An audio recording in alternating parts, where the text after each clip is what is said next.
Olá, nós vamos começar a série Encontros Reciclagem e Cidadania com uma pergunta inquietante. Você sabia que ao consumir um medicamento, tudo o que for dispensado pelo seu organismo vai para a água que todos nós consumimos? Daí temos uma ideia de como os hábitos individuais impactam o meio ambiente e interferem na vida de todos nós. Para falar mais sobre o assunto, nós vamos conversar com a engenheira e professora Maria Vitória Ferrari, ela que coordena pesquisas aplicadas na área de gestão de resíduos sólidos.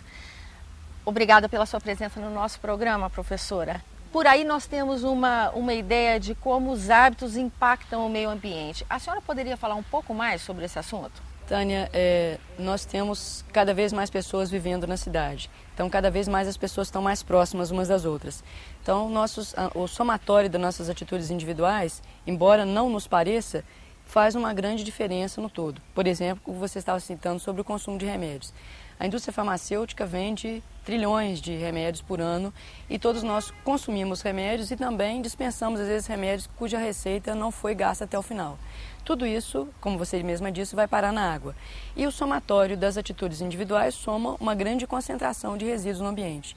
Não existe uma forma de tratamento de água, nem o tratamento de esgoto, retirar esses princípios ativos da água. Portanto, vai para a água, volta para nós tudo aquilo que nós dispensamos no ambiente. E aí não é só o que não se retira da água, não são só princípios ativos de medicamentos.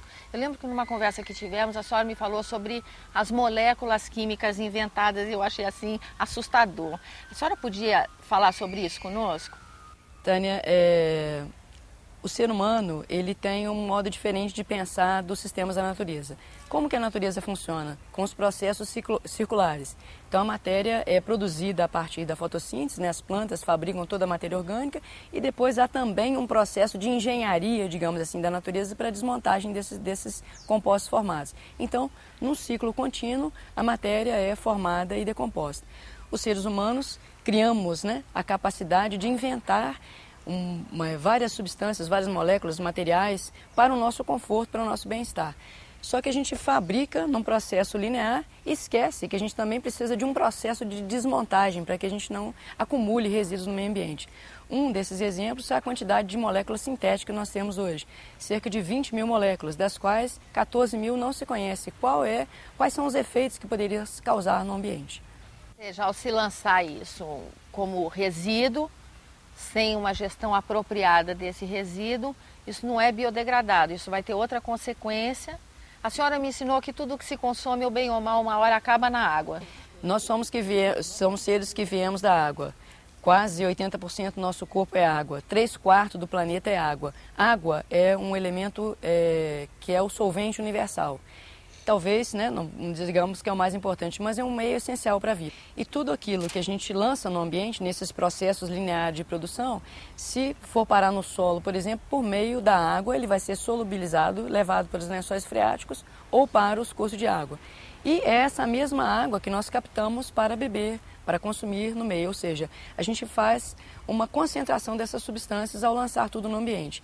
E não é só uma questão da gestão dos resíduos. Ao fabricarmos moléculas indefinidamente, nós criamos um ciclo de produção que se para no acúmulo dos resíduos, porque esses resíduos, como a gente já falou, eles não são prontamente recicláveis, porque nós, seres humanos, queremos bens duráveis.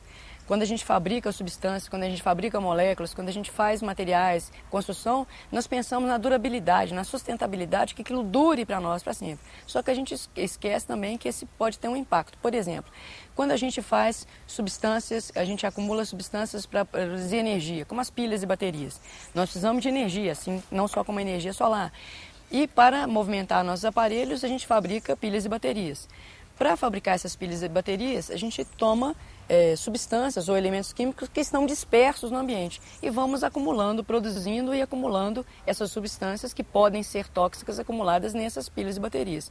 Concentramos isso, fabricamos em enorme quantidade, consumimos, descartamos e fazemos uma concentração de substâncias. Então nós estamos criando uma concentração de potenciais substâncias tóxicas para nós mesmos. Nesse